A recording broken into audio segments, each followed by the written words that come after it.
Class 6 এর স্টুডেন্টরা আশা করি সবাই ভালো আছো। তো তোমাদেরকে আমি আজকে ইংলিশ সেকেন্ড পেপারে প্রিপোজিশন চ্যাপ্টারটা নিয়ে আলোচনা করব। তো সবাই ভালো করে খেয়াল করবে, এটা একটি গুরুত্বপূর্ণ একটা চ্যাপ্টার। প্রিপোজিশনের ভুল হলে আমরা ইংলিশ গ্রামাটিক্যালি রং হয় সেন্টেন্সগুলো। তো ভালো করে খেয়াল করো। আমরা শুরু করি আজকে প্রিপোজিশন। ওকে,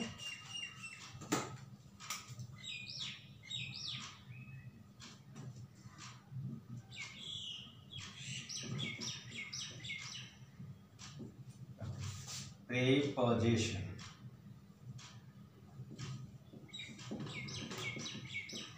আচ্ছা, তাহলে প্রিপোজিশন মূলত আসলে কি?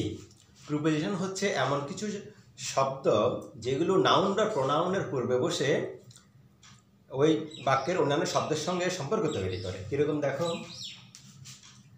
আসলে এই শব্দটাকে ভাঙলে দুটি অংশ তৈরি করে। দেখো, প্রি অ্যান্ড পজিশন দুইটা অংশে বিভক্ত এই মূল প্রিপোজিশন শব্দটি। প্রি অ্যান্ড পজিশন, প্রি মানে হচ্ছে পূর্বে, অ্যান্ড পজিশন মানে অবস্থান। কেমন? আচ্ছা, তো আসলে পূর্বে অবস্থান করে এরা। এখন এরা প্রিপোজিশন শব্দগুলো পূর্বে অবস্থান করে। কার পূর্বে অবস্থান করে? নাউন বা প্রোনাউন অথবা নাউন ইকুইভ্যালেন্ট, নাউন জাতীয় কোনো শব্দের পূর্বে বসে এরা বাক্যের অন্যান্য পার্টস স্পিচের সঙ্গে এই নাউন বা প্রোনাউনের ওই শব্দটির সঙ্গে সম্পর্ক তৈরি করে। যেমন মনে করো, the book is on the table. কেমন? অন। তাহলে দেখো, এই অন এবং টেবলটা হচ্ছে এখানে নাউন। কেমন? তাহলে এটা হলো প্রিপোজিশন। তাহলে যেই শব্দ এই প্রিপোজিশন বা অন শব্দটি এই নাউন দি টেবল বা টেবল নাউন শব্দটি নাউনটির বা নাউন শব্দটির আগে বসে এই টেবলের সঙ্গে অন্যান্য পার্টস স্পিসিস যে সম্পর্ক তৈরি করলো সেটি প্রিপোজিশন। যেমন অন যদি আমি এখানে ইউজ না করি তাহলে টেবলের সঙ্গে অন্য পার্টস স্পিসিসের কোনো রিলেশন বা যোগসূত্র তৈরি হয় না। কেমন? তাই এটি প্রিপোজিশন আকারে আমরা ইউজ করি এবং এটি নাউন বা নাউন ইকুইভ্যালেন্ট জাতীয় শব্দ এবং প্রোনাউনের আকার হতে পারে, আগে হতে পারে। যদি বলি she came to me, এই দেখো, মি হচ্ছে একটা প্রোনাউন। কেমন? আর টু হচ্ছে প্রিপোজিশন। তাহলে প্রোনাউনের আগেও প্রিপোজিশন বসতে পারে। কেমন? ওকে, তাহলে প্রিপোজিশন সম্পর্কে একটি ধারণা তৈরি হলো তোমাদের। এবার আমরা দেখি প্রিপোজিশন কত প্রকার।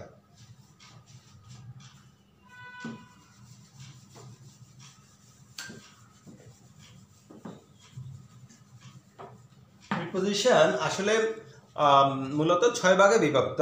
তো 6 ভাগ ছাড়াও আরও 2-1টি প্রিপোজিশন থাকে। আচ্ছা, এবার দেখি আমরা মূলত মেন 6 ভাগগুলো কী কী দেখি। নাম্বার 1, আচ্ছা আগে লিখি প্রিপোজিশন 6 প্রকার লিখি। প্রিপোজিশন 6 প্রকার। ওকে, নাম্বার 1 দেখো, সিম্পল প্রিপোজিশন। নাম্বার 2 হচ্ছে ডাবল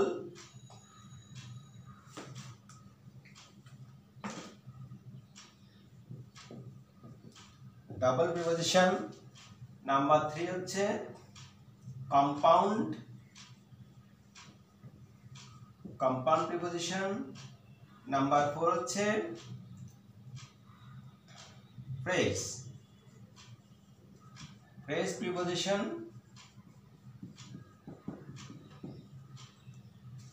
ডট দিয়ে দিই, ডট দিলে হবে। ওকে, নাম্বার 5 হচ্ছে পার্টিসিপল প্রিপোজিশন।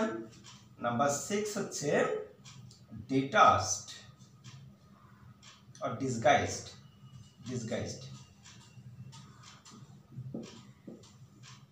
আচ্ছা, ডিসগাইজড মানে হচ্ছে ছদ্মবেশে থাকা, ছদ্মবেশ করা। তো ছদ্মবেশটা কি সেটা আমরা যখন 6 নম্বরে তখন একটু বুঝিয়ে দেওয়া হবে। আচ্ছা, প্রথম থেকে দেখি simple preposition, double preposition, compound preposition, phrase preposition, participle preposition and disguised preposition. তো এই এতগুলি প্রিপোজিশন বা মানে স্টাডি করলে আমরা ফুল প্রিপোজিশন চ্যাপ্টারটি সম্পর্কে অবগত হতে পারবো। কেমন? তাহলে আমরা প্রথমে দেখি সিম্পল প্রিপোজিশনগুলো কি। আচ্ছা, সিম্পল শব্দের অর্থ হচ্ছে সাধারণ। কেমন? তো সিম্পল প্রিপোজিশন মানে সাধারণ প্রিপোজিশন বলতে মূলত একটি শব্দ, একটি ছোট শব্দ দিয়ে যে প্রিপোজিশনটি আমরা উল্লেখ করতে পারি সেটি হচ্ছে সিম্পল প্রিপোজিশন। কিরকম দেখো, যদি বলি to, at, on, with, okay, in, এই সিঙ্গেল শব্দগুলো দিয়ে যে প্রিপোজিশন আমরা নির্দেশ করি সেগুলি হলো সিম্পল প্রিপোজিশন। তো এগুলো বাক্যের ব্যবহার হবে, বিভিন্ন ধরনের ব্যবহার হবে। যদি বলি he is in the room, এই তিনি কক্ষে আছেন বা ঘরে আছেন, he is in the room, he is in the room. তাহলে ইন এটা একটা প্রিপোজিশন, এর নাউন শব্দের আগে বসছে, খেয়াল করতেছো তোমরা? তাহলে এটি সিম্পল প্রিপোজিশন একটি ব্যবহার। এরপর নাম্বার 2 আমরা দেখেছিলাম ডাবল প্রিপোজিশনটা কি, দেখো। আচ্ছা, ডাবল প্রিপোজিশন নাম্বার 2 ছিল। আচ্ছা আচ্ছা, ডাবল বলতে দুটি প্রিপোজিশন যুক্ত হয়ে যদি একটি তৈরি করে প্রিপোজিশন, তো সেটিকে আমরা ডাবল প্রিপোজিশন বলি। দুটি ভিন্ন প্রিপোজিশন কিন্তু নতুন একটি তৈরি করবে। কিরকম দেখো, যদি বলি উইথ যোগ ইন সমান সমান উইথ ইন, উইথ ইন, এই তাহলে উইথ যোগ ইন, উইথ ইন, তাহলে উইথ এবং ইন দুইটা প্রিপোজিশন যুক্ত করে আমরা করলাম কি, উইথ ইন। আরও আছে দেখি, ইন যোগ টু সমান সমান ইন টু, এটা নতুন আরেকটি প্রিপোজিশন। কেমন? তাহলে এইভাবে অনেক প্রিপোজিশন তৈরি হতে পারে। দুটি প্রিপোজিশন আলাদা আলাদা একত্রিত হয়ে যেটি তৈরি করে সেটি হলো ডাবল প্রিপোজিশন। তো তোমরা বুঝতে পারলে ডাবল প্রিপোজিশন মূলত কাকে বলে। মূলত ইংরেজি গ্রামারের ডেফিনিশনগুলো তোমাকে আগে বুঝতে হবে মেন গ্রামার বোঝার আগে। সুতরাং তো প্রত্যেকটি চ্যাপ্টারকে ওভাবে ডিলিং করতে হবে যেন একদম রুট থেকে বোঝা যায়। কেমন? এরপরে নাম্বার 3 দেখি। নাম্বার 3 বলেছিলাম কম্পাউন্ড প্রিপোজিশন। কেমন? Compound preposition. ওকে, কম্পাউন্ড মূলত, কম্পাউন্ড শব্দের অর্থ হচ্ছে যৌগিক, যেটা মূলত মিক্স করা বা যৌগ তৈরি করে। কিরকম দেখো,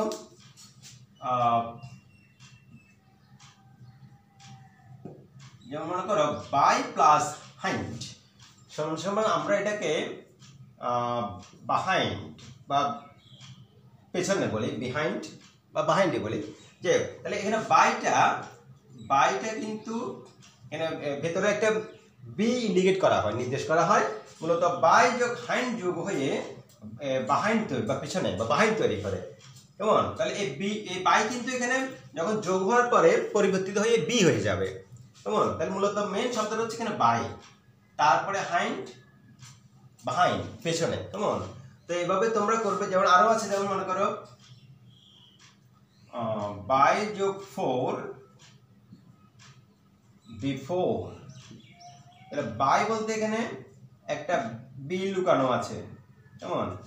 তাহলে বিফোর। তো এরকম আরো অনেক উদাহরণ তোমরা দেখতে পাবে। কেমন? তো মূলত আমি দুটি দিয়ে তোমাদেরকে বোঝানোর চেষ্টা করছি। তাহলে বাই যোগ হাইন্ড, বাহাইন্ড, বাই যোগ 4 বিফোর, এটা একটি কম্পাউন্ড। এই দুটি কম্পাউন্ড প্রিপোজিশনের এক্সাম্পল, উদাহরণ। কেমন? ওকে, এবার আমরা নাম্বার 4 এ চলে যাচ্ছি। 4টা ছিল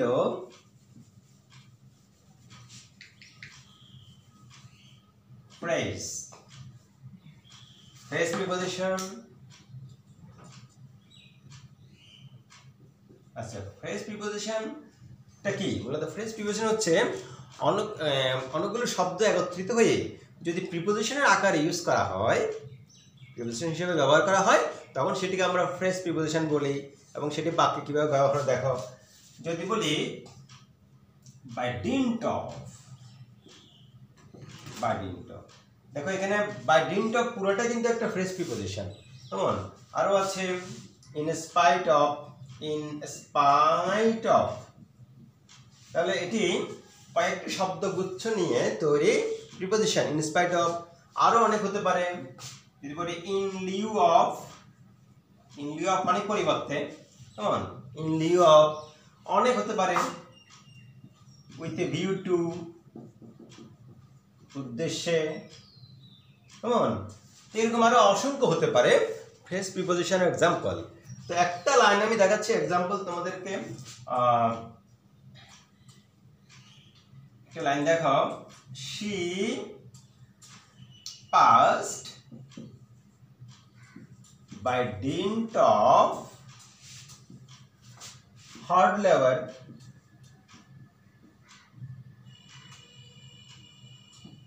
পরিশ্রম, LABOUR। ওকে, তাহলে she passed by dint of hard labor, তাহলে এটি একটি প্রিপোজিশন আকারে লাইনে বসছে। এই ফ্রেজটি, এই ফ্রেজ প্রিপোজিশন হার্ড লেবার নাউনের পূর্বে, কেমন, তাহলে বুঝতে পারলে যে ফ্রেজ প্রিপোজিশনে কিন্তু ইংরেজি লাইনগুলোতে বসে ইউজ করা হয়। ওকে, এবার চলে যাচ্ছি 5 নম্বরে। দেখো,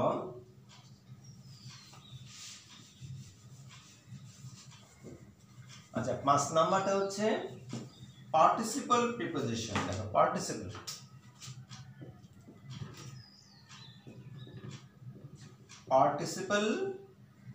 প্রিপোজিশন। ওকে, পার্টিসিপল প্রিপোজিশন মূলত আমরা ইংরেজি গ্রামার যে পার্টিসিপল ইউজ করি, প্রেজেন্ট পার্টিসিপল, পাস্ট পার্টিসিপল এবং পারফেক্ট পার্টিসিপল। পার্টিসিপল কিন্তু 3 ভাগে বিভক্ত: present participle, past participle, perfect participle. ওই পার্টিসিপলগুলো কিন্তু প্রিপোজিশন আকারে লাইনে বসে। কিরকম দেখো, যদি বলি কনসিডারিং, দেখো আইএনজি যুক্ত একটি প্রেজেন্ট পার্টিসিপল, কেমন। আচ্ছা, considering his age he was pardoned, তার বয়স বিবেচনা করে তাকে ক্ষমা করা হলো, কেমন। তাহলে কনসিডারিং হিজ এজ হি ওয়াজ পার্ডন, তাহলে কনসিডারিং এটা একটি কিন্তু প্রেজেন্ট পার্টিসিপল এবং সেটি একসাথে পার্টিসিপল প্রিপোজিশনও কিন্তু হিসেবে বসছে সেন্টেন্সে। ওকে, আরেকটা লাইন দেখি। Do you know anything regarding this matter? Regarding, তাহলে তুমি কি এই বিষয়ে কিছু জানো? এই লাইনের বাংলা কি? Do you know anything regarding this matter? Regarding সম্পর্কে, দিস ম্যাটার এ সম্পর্কে, এই বিষয়ে। Do you know anything regarding this matter, দেখো এটি কিন্তু একটি কি পার্টিসিপল প্রিপোজিশনের এক্সাম্পল দিলাম। তো দেখতে পাচ্ছ পার্টিসিপল প্রিপোজিশন ইংরেজি লাইনগুলোতে কিভাবে বসে ব্যবহার করতে হয়। ওকে, এরপরে চলে যাচ্ছি 6 নম্বরে। 6 নাম্বার হচ্ছে ডিসগাইজড প্রিপোজিশন। আচ্ছা, নাম্বার 6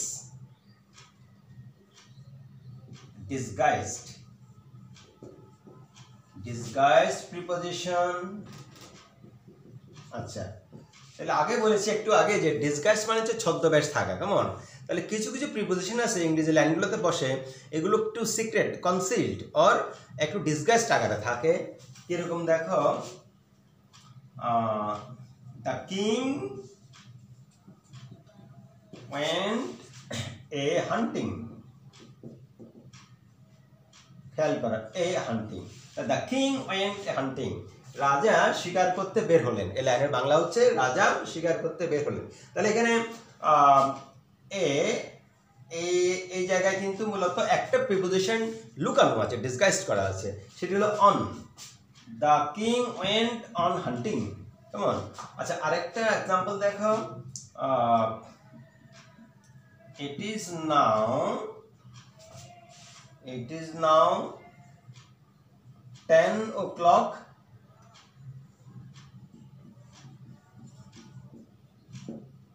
আচ্ছা, খেয়াল করো, ইট ইজ নাও 10 o'clock। তাহলে এখানে ওই জায়গায় একটা অফ প্রিপোজিশন ডিসগাইজড করা আছে, লুকানো আছে, কেমন।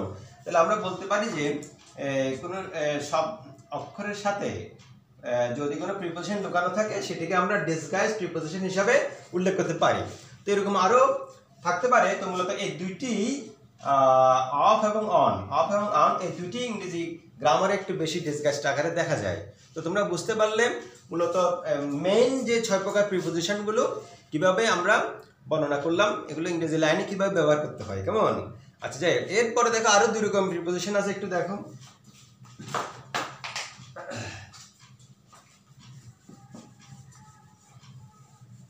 আচ্ছা, আরো 2 রকম প্রিপোজিশন আমরা ইংরেজি গ্রামারে দেখতে পাই, সেটি হলো ডিটাচড প্রিপোজিশন। ডিটাচড কিরকম দেখো,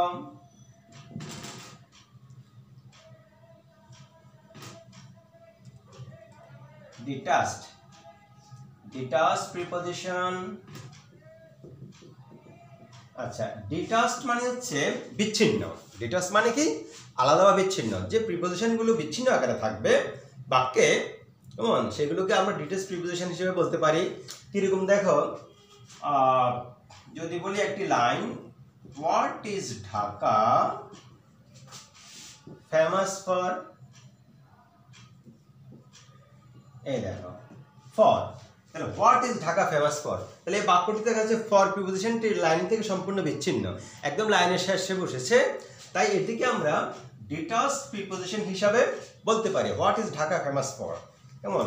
তাহলে এরকম আরো থাকতে পারে, কেমন? তো বুঝতে পারলে যে প্রিপোজিশন লাইনের শেষে বসবে সেটিকে আমরা মূলত বিচ্ছিন্ন বা ডিটাচড প্রিপোজিশন আকারে বলতে পারি, কেমন? ওকে, এরপর আরেকটা প্রিপোজিশন দেখো, আমরা মূলত ইংরেজি গ্রামারে বেশি ব্যবহার করি, সেটা হলো অ্যাপ্রোপ্রিয়েট প্রিপোজিশন। মূলত যে 6 প্রকার বলেছি প্রথমে, ওখানে অ্যাপ্রোপ্রিয়েট প্রিপোজিশন ছিল না। তো অ্যাপ্রোপ্রিয়েট প্রিপোজিশনটা একটু দেখি।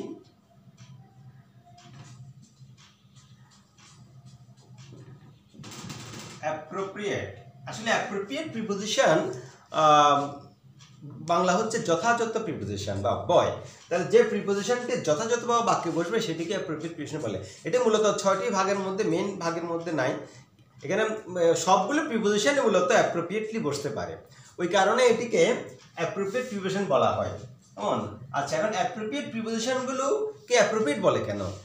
মনে করো যদি আমি নির্দিষ্ট আকারে ওই বাক্যটিতে ব্যবহার করতে না পারি, সেটা ইনঅ্যাপ্রোপ্রিয়েট হয়ে যায়, অযথাযথ হয়ে যায়, তাই এটাকে অ্যাপ্রোপ্রিয়েটলি বসাতে হয়। যেমন মনে করো লুক ফর, খোঁজ করা, কেমন? লুক ফর, লুকের সঙ্গে যখন আমি ফর ইউজ করব, এটা হবে খোঁজ করা, কেমন? যদি বলি লুক আফটার, দেখাশোনা করা, কেমন? যদি বলি লুক ইনটু, তদন্ত করা, কেমন? আচ্ছা, তাহলে লুক অ্যাট, তখন হবে এটা তাকানো, কেমন?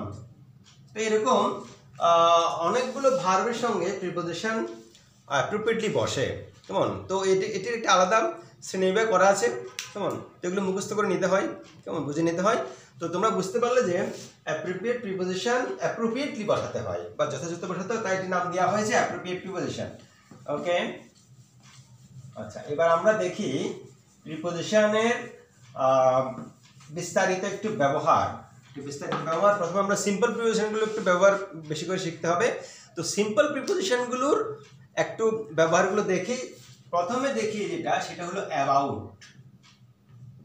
আচ্ছা, অ্যাবাউট একটি প্রিপোজিশন, সিঙ্গেল শব্দের, দেখতে পাচ্ছি অ্যাবাউট। তাহলে এই অ্যাবাউট কোথায় কোথায় আমরা বসাতে পারি ইংরেজি লাইনগুলোতে একটু দেখো। আচ্ছা, মূলত সম্বন্ধ বা সম্বন্ধ বোঝাতে, কেমন? যদি বলি সম্বন্ধ বা সম্পর্কে, আই নো অ্যাবাউট হিম, আমি তার সম্পর্কে জানি, ঠিক আছে? ওকে, তাহলে আই নো অ্যাবাউট হিম, আমি তার সম্পর্কে জানি। তাহলে অ্যাবাউটের একটি ব্যবহার তোমরা দেখতে পারলে এখানে সম্বন্ধ বোঝাবে বাক্যে। ওকে, এরপরে দেখো আরো আছে, অ্যাবাউট বসতে পারে যে জায়গায়, সেটি হলো প্রায়। অ্যাবাউটের অর্থ এই বাক্যে হয়ে যাবে প্রায়। কিরকম? দ্য বোট, নৌকাটি, ইজ অ্যাবাউট টু সিঙ্ক, প্রায় ডুবে যাচ্ছে, নৌকাটি প্রায় ডুবে যাচ্ছে। কেমন? The boat is about to sink, নৌকাটি প্রায় ডুবে যাচ্ছে। তাহলে এখানে এই বাক্যে অ্যাবাউট দিয়ে আমরা প্রায় প্রায় প্রায় মিনিংটা বুঝতে পারছি। কেমন? ওকে, তো মূলত এই ধরনের দুটি মূলত ব্যবহার হয় অ্যাবাউটের। তো এরপরে দেখো আরেকটি সিম্পল প্রিপোজিশন ব্যবহার, সেটি হলো ইন। ইন, আচ্ছা, ইন মূলত আমরা ভেতরে বোঝাতে ব্যবহার করি। কিরকম দেখো, she is in the office. Okay, she is in the office, তিনি অফিসে আছেন, she is on the office. আচ্ছা, তাহলে ইন মূলত ভেতরে অর্থ সেখানে ব্যবহৃত করা হচ্ছে। আর বড় জায়গার ক্ষেত্রে যদি বলি শি লিভস ইন ঢাকা। কেমন? ইন ঢাকা, ঢাকা একটি বড় জায়গা, বড় প্লেসের আগে কিন্তু আমরা কি ইন দিতে পারি। আচ্ছা, এরপরে আরো অনেক ব্যবহার তোমরা দেখতে পাবে। যদি বলি ইয়ারের আগে, যেমন হি ওয়াজ বর্ন ইন 1980। তাহলে দেখতে পাচ্ছ হি ওয়াজ বর্ন ইন 1980, 1980 সালে তার জন্ম হয়েছিল। তাহলে এটি সাল বা ইয়ারের আগে ইন আমরা ব্যবহার করতে পারি। তো মূলত আরো অনেক ব্যবহার তোমরা পাবে। এরপরে আমরা আরেকটি দেখতে পাই সিঙ্গেল প্রিপোজিশন, সেটি হলো অন। অনের ব্যবহার দেখো,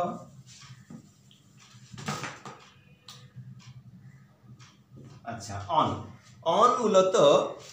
মূলত উপরে বোঝানোর জন্য ইউজ করা হয়। অন কিরকম দেখো, the book is on the table. On তাহলে উপরে বোঝাচ্ছে। কেমন? The book is on the table. On বলতে মূলত টেবিলের উপরে কিন্তু লাগানো অবস্থায় মূলত অনটা ইউজ করা হয়। তাহলে টেবিলের উপরে লাগানো অবস্থায় আছে বইটি। ওকে, তারপরে অনের আরেকটা ব্যবহার দেখো, ডেটের আগে যদি বলি শি কেম অন সানডে।